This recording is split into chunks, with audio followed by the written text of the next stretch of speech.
Thanks for joining us for another episode of Good Teams Win, Great Teams Cover. We've got a very special episode, a returning guest joining us to have another sit down and catch up. We're joined by Bethany Pilkington, Great Britain Women's, Yorkshire Rams, and now Teesside Steelers linebacker. We're going to talk about all things European Championships as the Great Britain's women take on Spain in the next round of games in a couple of weeks' time. And then they've got their last game against Finland in August. So we'll be catching up with Bethany about everything that's happened since we talked to last summer and how the preparations are going for these final two games of the European Championships. And we'll talk about some of the bits and bobs that have gone on the domestic side of things as well. As always, thanks for joining us. Don't forget to give us a follow. Good Teams and Great Teams Cover on Spotify, at GTW_GTC over on Instagram, YouTube, Twitter, X, and TikTok as well. And also, just another shout out for the guys at First Down Sports Apparel. We're partnered with those guys. Those guys are reselling lots of great vintage sportswear, so not just NFL gear, but they've got some great jerseys all across baseball, soccer, football, anything they can get their hands on, they've got, and they've got a great range of sportswear. So go check them out at First Down Sports Apparel over on Instagram, and you can get access to their vintage shop. If you are looking to purchase anything from those guys, make sure you get yourself a 10% discount by using code UKGTW. Drop them a message on their vintage store with that, and you'll get 10% off your order. So save yourself a bit of money while you're getting some fantastic gear as well. Let's get into our interview. Bethany, welcome. It's great to have you back on Good Teams and Great Teams Cover. First of all, how have you been? I've been good. Thank you for having me for my third appearance. I really appreciate you following us along. It's really, really, it's nice and refreshing, I would say.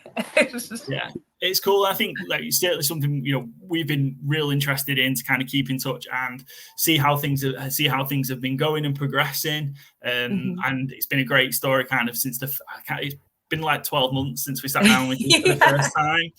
Off the back of the World Championship in 2022. Feels weird saying that in 2024, but yeah, in 2022, and the start kind of the European Championships. The next game for you guys, or for the Great Britain women's team, is in 2 or 3 weeks' time at the time we're recording, 13th of April, away in Spain.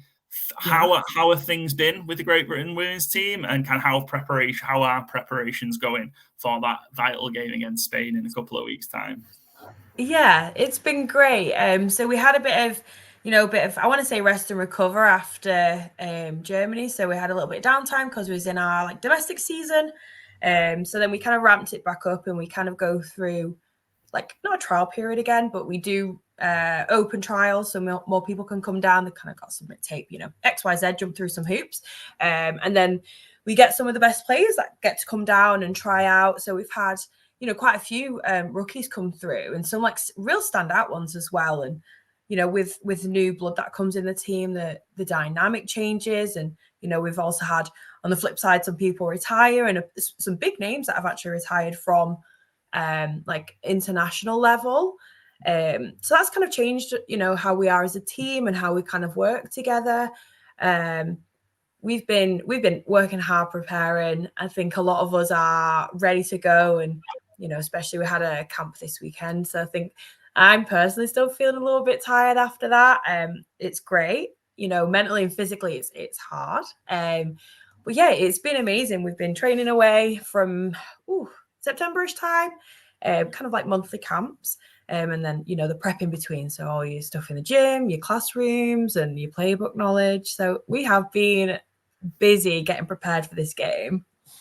And you mentioned there, so there's been kind of a new intake, and if that's the right phrase, of kind of some rookies that have come in. Because I say it's been a full 12 months since the first game. The first game was against Sweden, wasn't it? Last April. Yeah. So kind of by the time the Spain game starts, it's been a full 12 months since these European Championships have kicked off. How much has it changed then in terms of kind of getting another class of rookies in? That's the right word for it. Another class of rookies in the start of this year. Yeah, so I would say, we've had, I would say maybe 10 new people. The squad changes quite a bit from what we would call the bigger squad to the training squad to then the traveling squad. It kind of whittles down. So sometimes when we're at our highest, we've got like 100 people down training, but they only take 45. So that's like a big cut, right? So we've had, we train a lot together, and they've only kind of whittled it down for this camp. So we had the traveling squad plus the reserves. So that kind of meant there was only about 50 people at this camp, which, considering like it's half, it feels a bit quiet, a bit empty on that field. But, there are changes, and there are changes from, game to game. So there were changes from the Sweden game to the Germany game. And some of that is on, how we want to run. So if we're thinking it might be more like pass heavy, then we'll make those changes to do so, and we'll kind of scout. And I say that's our coaches. They're the smart ones when it comes to it. Our coaches will be scouting a way to make them decisions. And sometimes, like, for example, if we might not want to run a tight end, that just means there's a whole position that, they're not eligible. So I guess on from an offensive point of view, it can be a little bit more cutthroat. They have a lot wider defense. We are quite steady. You can't really not take linebackers. If they did, there would be problems. I'd be beefing with my DC Wayne. So yeah, they've been, there are a lot of changes, and especially after the break from Germany, like I said, we'd had people retire. Life happens, people make decisions. It's so normal. So it's always kind of strange coming back, in that September, and having almost like a new feel, a new vibe, which is exciting and fun. But, for oldies like me, it's a bit, bit of anxiety. I'm looking at people coming in, seeing if they're better than me, and what I've got to do to, to retain my kind of spot. It's a challenge, it's a battle out there. And, we don't take anything for granted. And on that point, maybe not oldie, I'm not going to use that word, but as maybe a more of a veteran presence, that might be a better way to describe it. Kind of how's your role changed then, as kind of some of the more other more experienced players have maybe kind of hung it up, and then you've got kind of this group of rookies. Kind of how's the role changed for you then within the squad? Yeah, it's so strange. It's kind of happened quite organically, I would say. And it's strange because, I recognize that I'm a veteran, but it also feels really weird because I'm like, I'm just a baby. Like, it's so strange. And I think I really noticed it this year. I think we've got a lot of like great leaders, and, we're always gonna, because we're the top of the sport. So we have a lot of, captains within club, and, they take that step. And it's so strange because things settle differently when you're at that top level. I think I noticed it a lot this year with my coaches asking me to kind of like do little different bits, do you want to have a chat with this person and make sure that this is understood in this way? And the small things, like I was leading warm-ups this year, which was really unusual for me because I always see my captains up there leading them warm-ups. And then when it went to me, I was like, oh my gosh, like crikey, like that is such a small thing, I would say, but it's also like massive. So it does put like, an element of stress, because I'm like, I am a leader and I need to acknowledge that. But I think we always try and like lead by example. I think once you've had your kind of like rookie year, you are expected to show actually that it's a serious program, and I've got to maintain those levels. And that goes from, at training to at club to off the field. Like, we represent the bigger picture, and it can be stressful because sometimes I think, God, should I have done that? And then, we're only human. We all make mistakes, and it's super fun. I'm in a really lucky position of trust with my coaches. I don't know how I've got to that position. I'm a bit of a wild card, but I'm doing something right. So yeah, I feel really honored that I've kind of got that trust, and I've got that relationship with my peers on the field, where if I say something, actually, we recognize it's from a place of like love and wanting each other to do the best. And it's not, necessarily a hostile environment. I don't think it's a hostile environment, but I could understand why sometimes it could come across that way. We're really lucky that we've actually not got that attitude. It's a really positive environment. So yeah, I think I'm super lucky to still be out there as a veteran, out to pasture. I'm sure there's still plenty of time left for you. Yeah. And you mentioned that hostile environment, which is a good link to kind of our next question. You guys are going to be traveling to Spain, which doesn't sound like a particular hostile environment. It sounds pretty cool. But you're playing an away game in, I think it's in Zaragoza, I believe. Yeah. Kind of how are you feeling kind of about going away to Spain to play? So last time was Germany, this time Spain. How are you feeling kind of, I guess, is this going to be the first time you've gone to Spain to play? Yes, it is. You know, Spain are a really interesting one because when I originally saw who were playing, I was thinking, oh, Spain.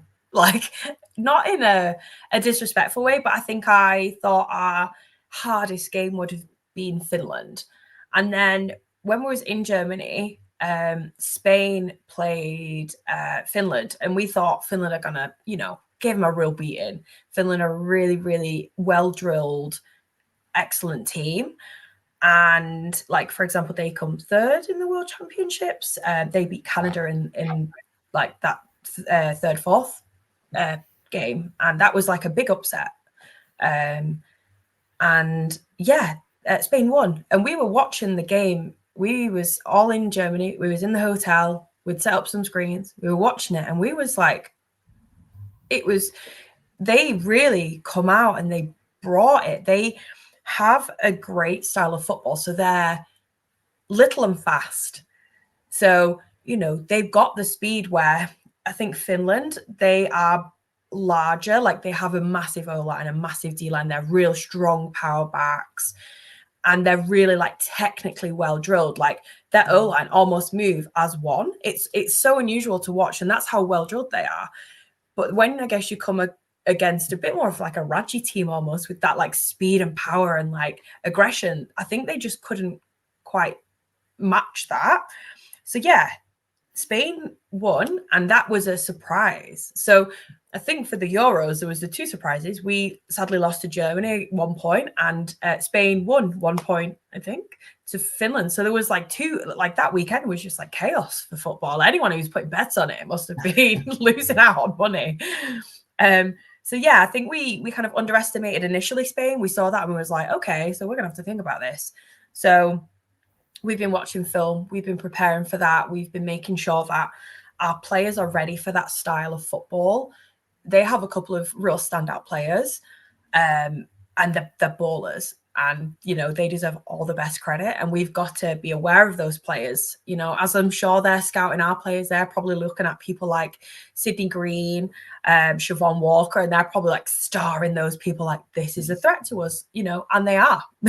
Good, know our names, but we're doing the same for them, and we're making sure that we're making those like adjustments to play against that quick, fast team, and kind of being aware of like where we need to bring the pressure, send the pressure, or kind of play a little bit smarter on it. I saw, I caught, I think it was in that article that was on the BAFA.org website, which was a slight insight into some of the strategy. And it's Victoria Ware on the D-line, and the quote is awesome.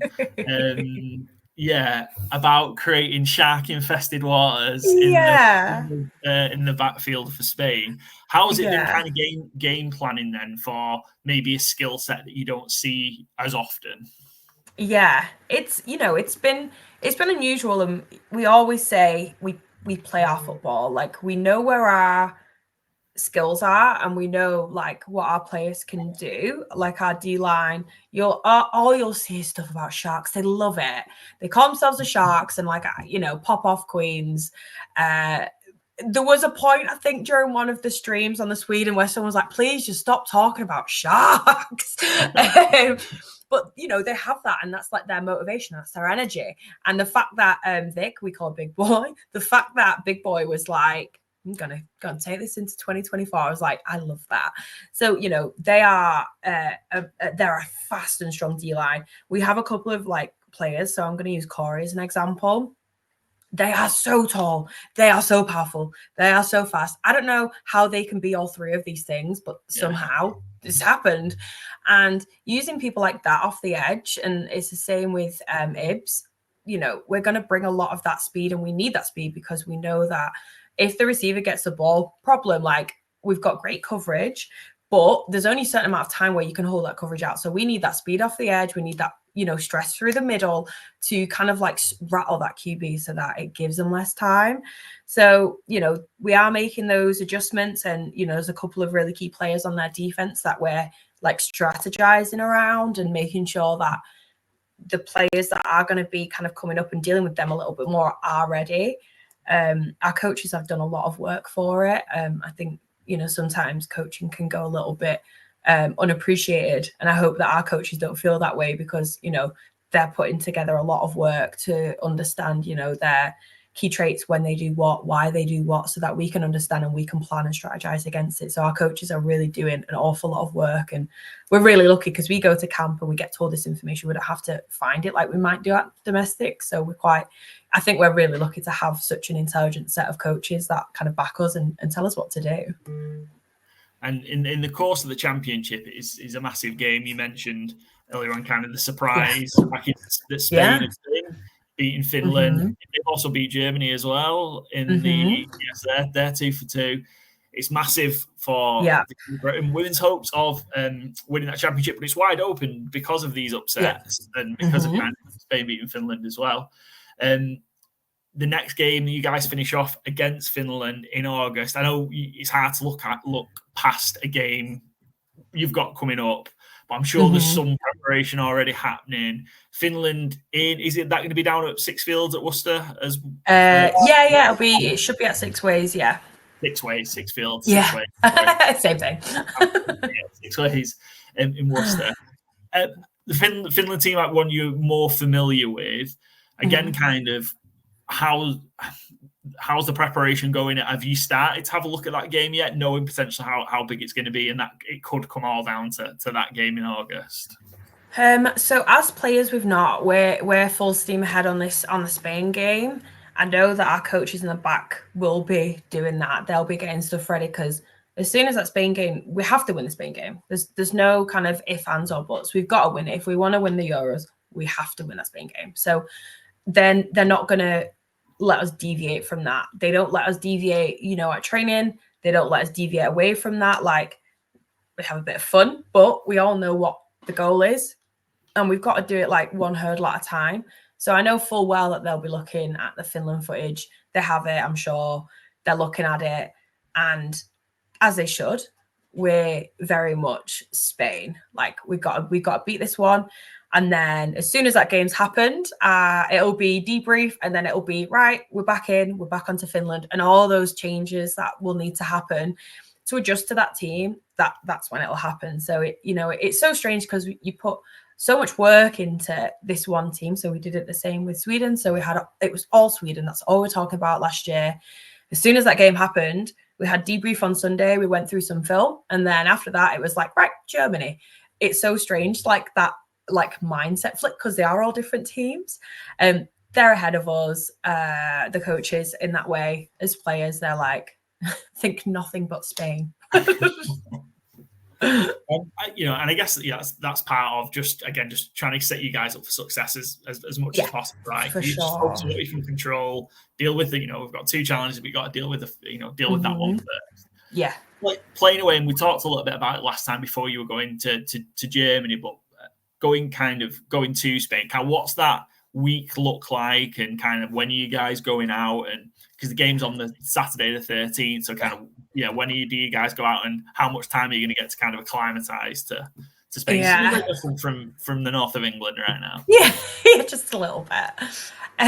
So it's actually quite a quick turnaround, which is pros and cons. I think it depends which way you look at it. So we're going to fly out on the Friday. We fly out from Heathrow. So, for the north, we've got to do a little bit of traveling before, which, it's one of the things. It's just a part of where the flights are from and what's available, et cetera, et cetera, et cetera.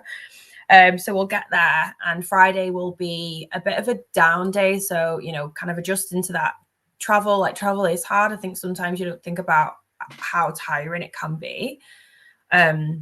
So Friday will be quite a bit of downtime, and then Saturday, and I've seen the schedule. I had a fun sneak peek. It's got a bit of brain time in there, so we'll do some classroom.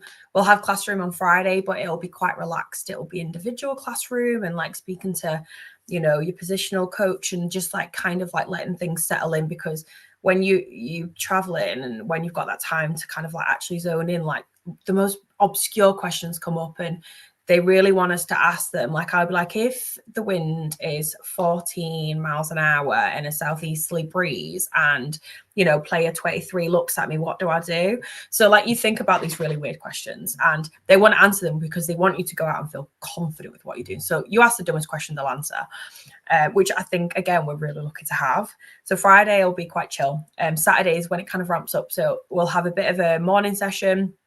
We'll then get downtime and then it'll be moving. It's a later game. It's 6 o'clock, which I think is good for us because it will be slightly hotter there. I think we're quite lucky that we've not got the peak of summer where it's a big adjustment for us. So I think we'll be playing in like relatively decent conditions that we're used to, where Germany was so hot. I think it was about 28 degrees when we played Germany, and that impacts you as a player.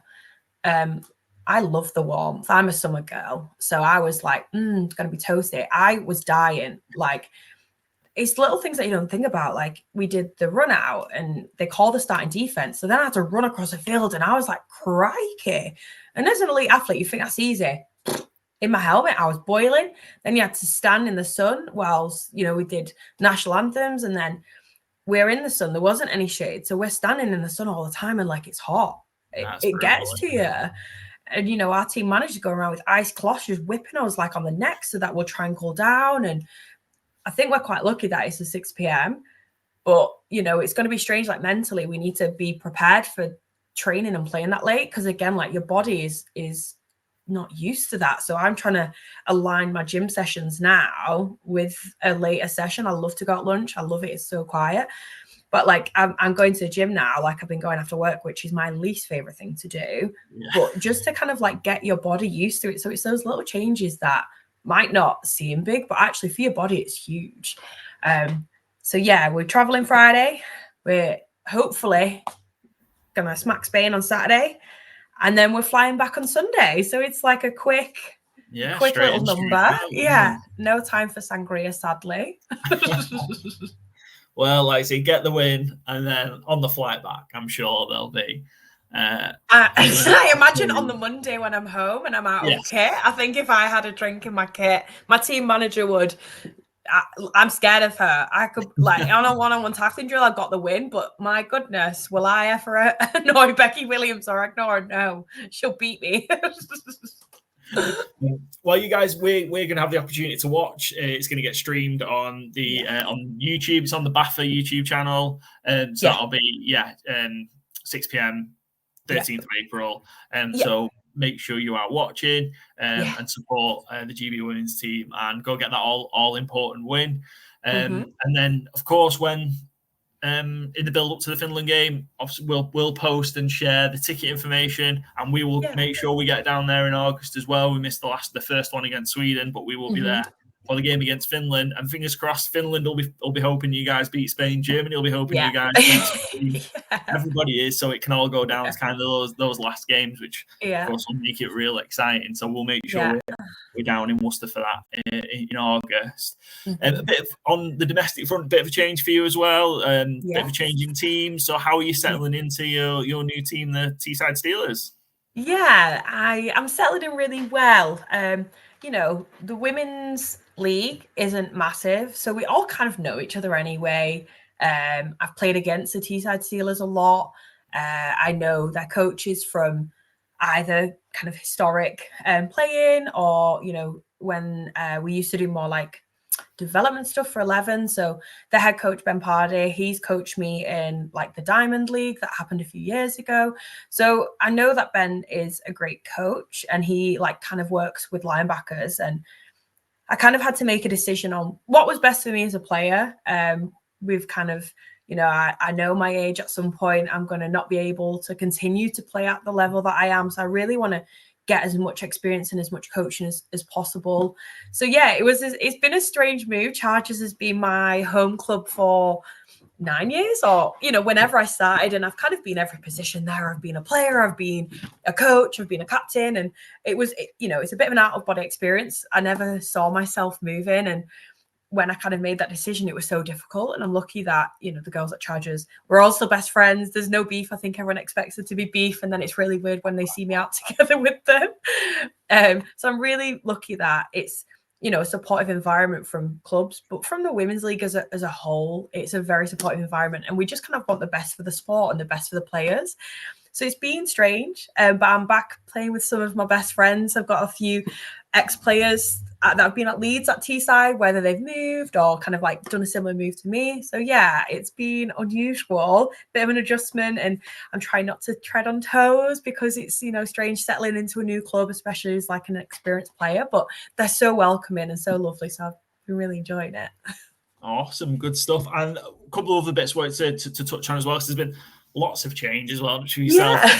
Obviously, at the Rams as well. Yorkshire Rams has been, I suppose, quite a lot of change since kind of the season ended in July, August last year. The couple of weeks from the start of the Yorkshire Rams season. How's that kind of transition been? I understand there's new coach. There's not necessarily new philosophy and things like that, but I've seen a lot of stuff from the Yorkshire Rams post around just kind of getting back to the roots of what the Rams are all about. So kind of how's that process been? It's been exciting. So, we lost is such an unusual word, but our previous head coach, Jason, had kind of made a decision that he needed to kind of focus. He's got a young family and, he's got a job and everything else that everyone has. And especially having a little one, it's really difficult for him to put the time in because, again, coaches are often, I think we kind of downplay the amount of time and energy that goes into it, especially if you are like a senior coach, a head coach, a coordinator. It's a lot of time. And he just couldn't do it. And he's like, I'd do a disservice if I was to continue that. And I don't want to do that to the Rams. They're a long-standing, very, very successful team. He wants the best. So he kind of made that decision. And we were quite lucky with the fact that Dorian had been able to step up and was like, I can take the reins. I don't think it wasn't his first jump at the, he wasn't like, yes, let's go. He was like, I will do this because I love this team and I see the effort and the passion that they have. And we're really lucky that Dorian is a great leader. He's very calm in a way, but also he's got such a fire to him. If you do something and he's wound up, he'll tell you about it. But actually, we need that. We need that leader that is going to kind of hold you to account. So I think the club kind of looked and said, what can we do to be better? And this was a conversation with the committee and the players. And, again, everyone wants the kind of best for the team, as you do. You care about the team that you play for or that you're affiliated with. And we have a lot of great leaders and experienced players. So there was a lot of conversations that were had about actually how can we be better?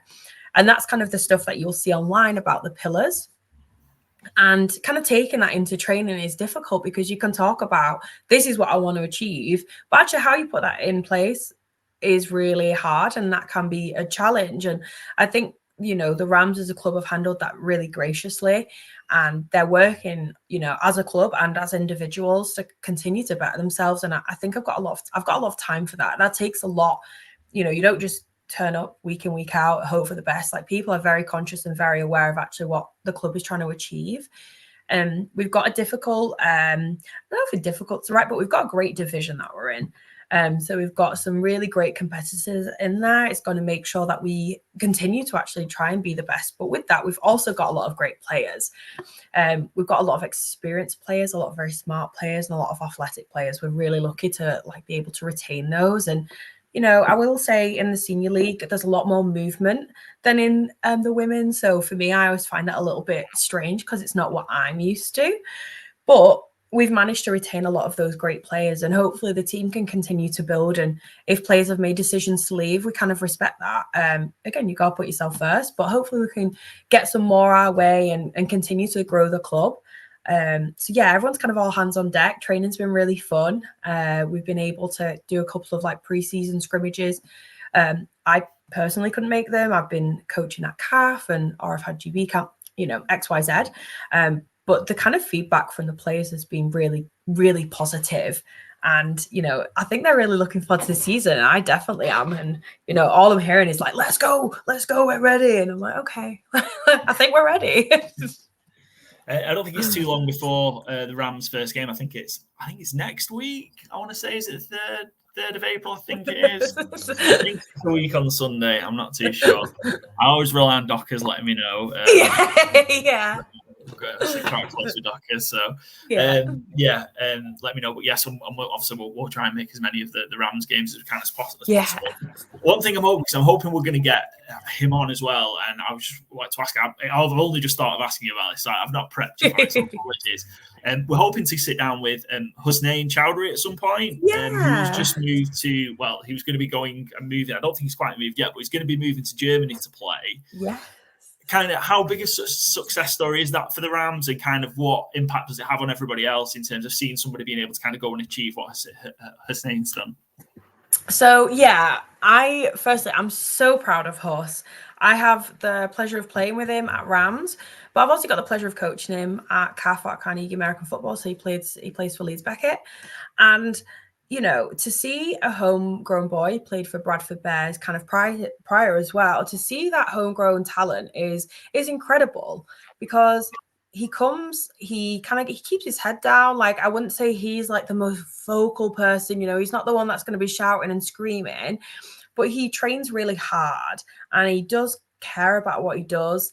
And, for the Rams, it is a great success story because they've really helped nurture him and have great leaders around. And, season on season, you see the development from Huss, and he keeps working and he's just never stopped. And I think this season, especially for me, watching him during Uniball has been next level. He's a big boy, he's super tall, he's super strong, and he really does like dominate on the field. So it's great that, there's teams in Europe that are aware of the UK talent that's coming through. There's a lot of signings that are going on, not only across Uniball, but across Britball as a general. Like, there are teams that are losing players because they're going to, overseas to play, which is like incredible. And I think the Rams should be really proud of what Huss is achieving and, shout about it. He's done so well for himself, and, not to discredit anything that, he's doing as a player or the Rams are doing as a club or, CAF are doing. It takes all of these kind of synergies to get that person to that level. And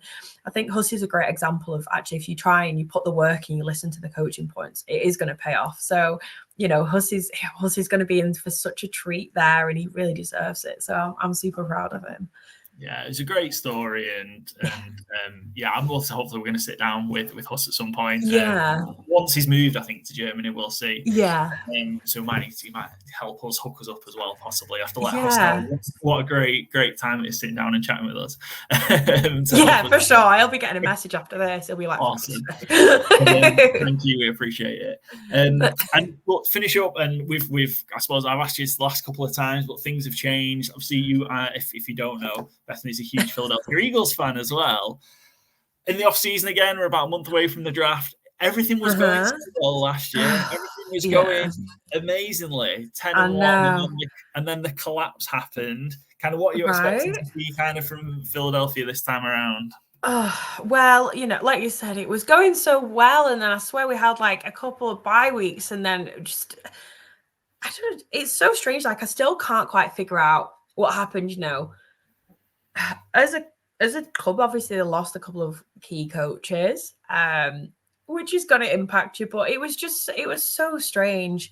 So I want to be a really obnoxious Eagles fan and say go Birds, and it's going to be all right.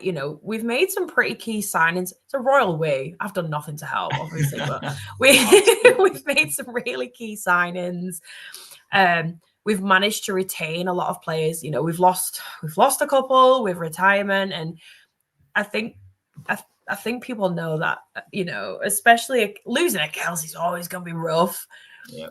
So, losing Jason has been difficult for me personally to comprehend, but I'm just about over it. They're making good signings, and I'm kind of hoping that on the off season, they kind of like look back, and me as a player, I feel like a lot of it come down to they didn't make changes that necessarily they needed to do. They kind of, the whole Eagles like view, in my opinion, is that they're like, we're better than you. And a lot of the time they are, but teams are just in like, if we're not making changes to playbooks and, things like that, then people know how to kind of outsmart. There's not really any bad players in the NFL. That's the whole point. Yeah. So I think that's kind of where our downfall was a little bit. So I'm hoping that those adjustments happen and, reflection time happens, and we can come back with all the people that we're going to sign. Hopefully we'll keep some of our kind of free agents, because there's a few names on there which I'm surprised that they've not retained. Maybe they're going to wait a little bit. I don't know. But yeah, it's been a bit unusual. I'm going to say that we're in for a good season, though. I think we're making the right steps. And also, like, go Birds, you know? We're obnoxious. We believe in ourselves.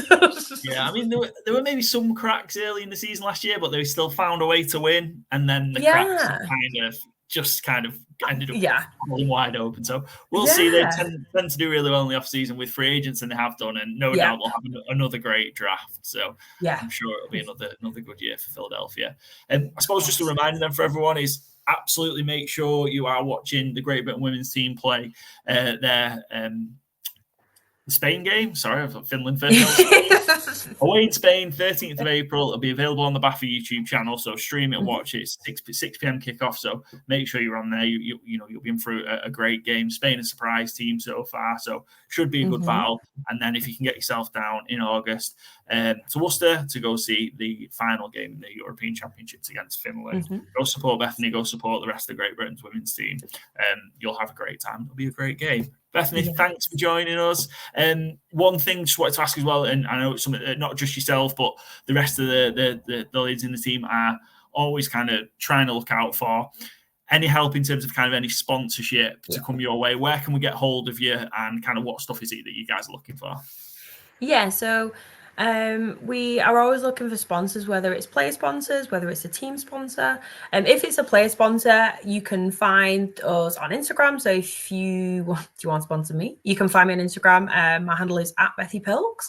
I can see it rolling across the bottom of the screen, but you can also reach out to BAFA, and they can point you in the right direction to speak to one of our team managers. So our team manager is Becky, or you can speak to our head coach, Chris, and they can help kind of put you in contact with players who are still looking for sponsorship. It is a massively underfunded sport, so a lot of it comes from the players' pockets, which is really difficult, and we try and get it subsidized a little bit. So, thank you to anyone that does either sponsor the team or sponsor an individual. It goes a long way. So yeah, anyone that is looking for any kind of sponsorship deals, please reach out. You can always reach me, and I can get you through to the right people as well.